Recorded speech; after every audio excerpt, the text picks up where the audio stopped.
When I was working for a nonprofit, we had a lot of stakeholders who were using the resources that we developed, and they wanted them to be good, and they understood that we didn't have a lot of money to make them as good as they wanted them to be, so they were willing to pitch in and help out. But sometimes you can find people who are willing and happy to help you do something that benefits them in the long run. So look for those first.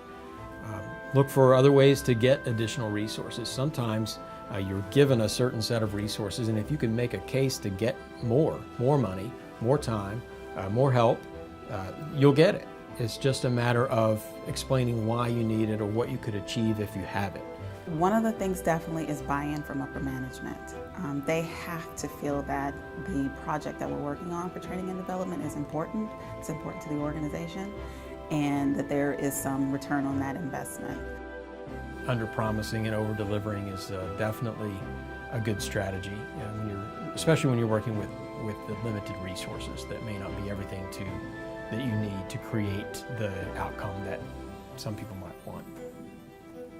I don't mean to say undersell or underplan or try to short shrift the company. I mean achieve everything that you can. Just don't promise more in advance than you're going to be able to deliver. You just take a deep breath, move forward, and try to find someone to help you with whatever stressor you're running into at that time. Turn to one of your team members. That's why you work together with people. So diversity is really the key there, and getting a diverse team to work with, and working with your network of people.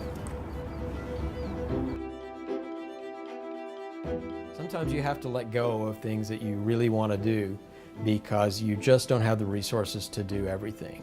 And that, for me, is the hardest thing. And I think for a lot of people, it's the hardest thing to have a vision of what something could be, and then to realize that you don't have the resources to get it there. So you have to figure out what is the closest we can get to that. What are the things that are really important with that? We need to follow the 80-20 rule and let go of things that we might be really attached to. And I learned a lot during that process working for an underfunded nonprofit to start to prioritize, to figure out what's really important, what's going to have the most impact, and what's feasible to actually do. So the key here is, if you have no budget, make sure whoever donates to it gets credit for what they do, right? So they can be a part of it. They can say, breakfast was provided by, these rooms were donated by. Another thing that I've learned with limited resources is that you kind of just have to go with the flow. Because sometimes you win and sometimes you don't, but at the end of the day, as long as you stick with it, which is what we do, we just say, you know what, it's gonna get done. There's only 3 of us, we'll take care of it.